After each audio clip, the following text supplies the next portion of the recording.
All right. Welcome back, right? So, I'll cut off the first part. Here we go. Welcome back, right?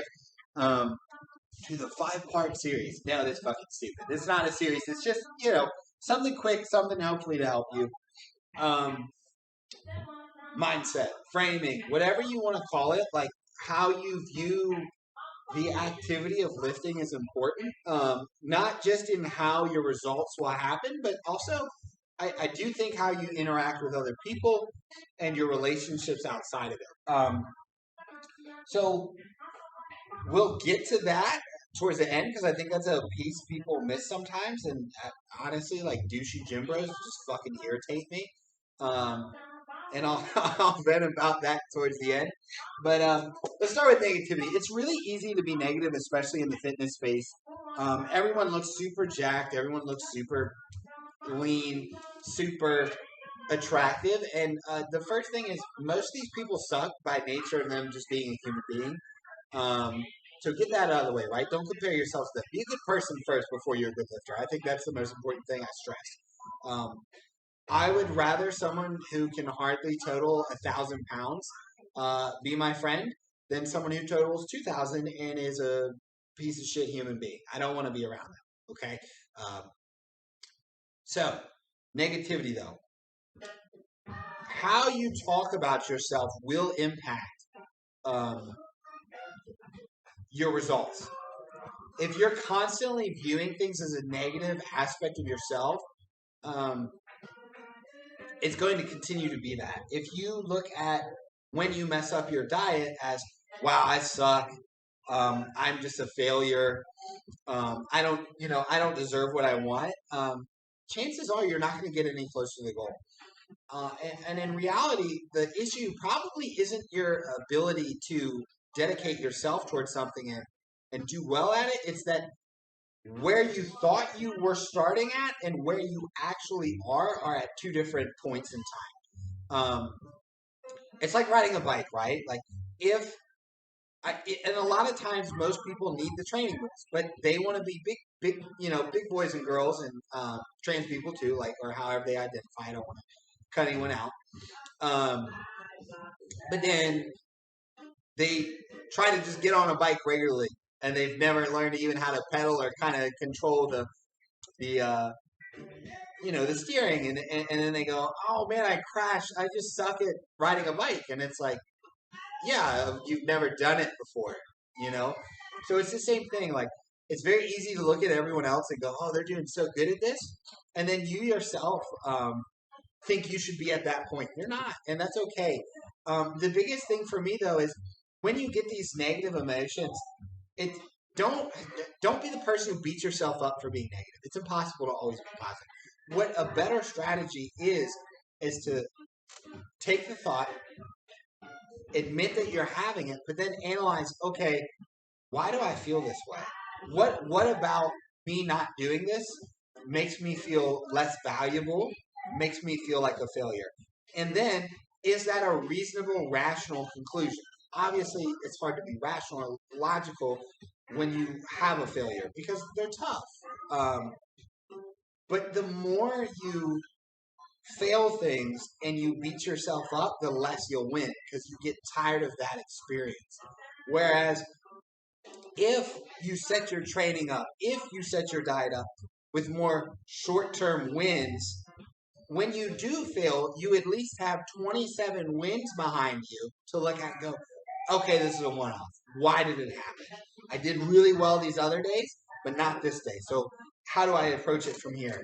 Um, and another big one is people are like, oh, I suck at this lift. I suck at this. This body part of mine sucks.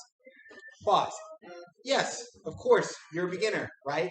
It's okay to say this thing is not my best thing because that's an observation, but it also leaves room for improvement. But if you continuously say, oh, I suck at this, it's never going to get better, okay? So continuing through, I think that kind of covers self-worth. If you always talk about your failures in a negative light instead of, okay, learning experience, and you look at yourself, wow, I suck. you've now internalized that feeling. It's now become a consistent feeling about how you view yourself.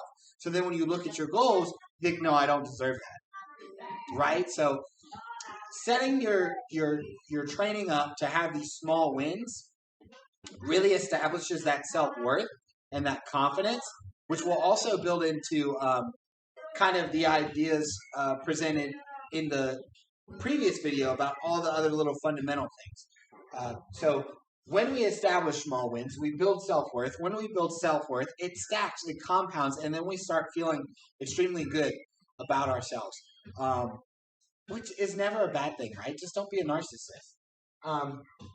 Attack, right? I think it's important we attack the barbell as hard as we can, especially if we're a strength athlete. Good technique, obviously, with the right goal, the right weight, the right reps, all that matters. But a little bit of aggression, a little bit of force.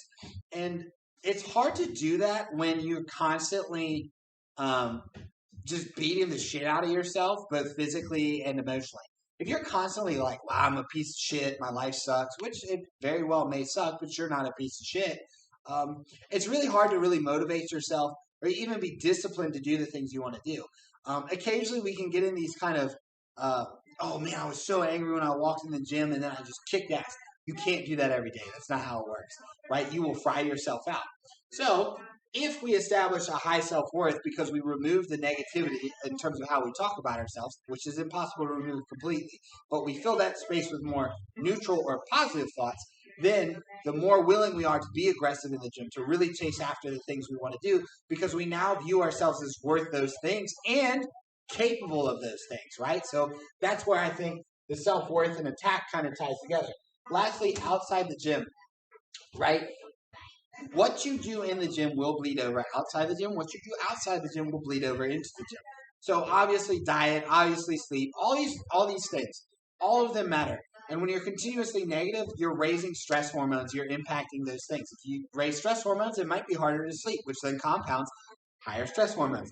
And then because you have high stress hormones and you're not sleeping, guess what? You're going to probably carry a little more body fat. It's going to be a little harder to actually get after the things you want to do and be consistent in the things that you think are worth doing.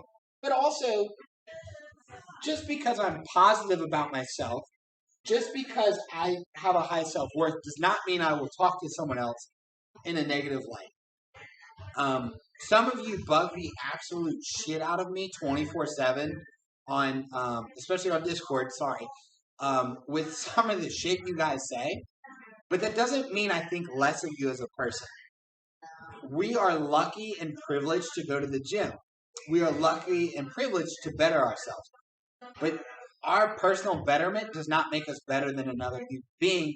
It just means we're chasing what we value to be important, and we wouldn't want them to do the same thing to us. So I always keep this in mind because I think it's really easy to get really good at something and kind of lose track of the idea that, wait, just because I'm good at something doesn't mean I should be better than someone else. Now, competitively, I might be, and I might talk some shit, but I'm not viewing that person as a lesser individual. And I find a lot of times the people who talk that way about others usually actually lack self-worth. They're insecure about themselves.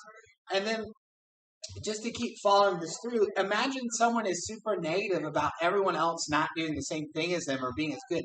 They're probably not going to have a close-knit friend group with meaningful connections. And guess where that gets us? That gets us right back to negativity. You don't have a nice social support structure to carry you. I don't understand how so many people who go to the gym can't have friends outside the gym. I'm like pretty dedicated. I still have a lot of areas for me to improve. But there's a lot of areas where I look at it and I'm like, how can someone not have friends outside the gym? Like, I have close-knit friends I've known for 20 years because we value that relationship, and they will always support me, and that's nice because I know I can trust on them to pick me up when I'm having negative thoughts and re-put the perspective in my head that this is not the only thing that matters. So just because I had a bad gym day doesn't mean I'm a shitty person. They might say, dude, you had a bad gym day, but you were up all last night helping me with my personal problem. You're a good person, So those things matter. And I think that's kind of the mindset, right? Like, try to remove that negative association of yourself, develop the self-worth through wins and training, and then you'll get after the training so much harder. But at the end of the day, like, we're people. Treat everyone with respect, and guess what? You'll probably be treated with respect too. And I think that's critical. So that's more of a touchy philosophical point, but I think it's relatively important, especially with how toxic the fitness space can be. I'm going to go eat lunch. I'll pick this up again later, and we'll get into some of the other things I left to talk about.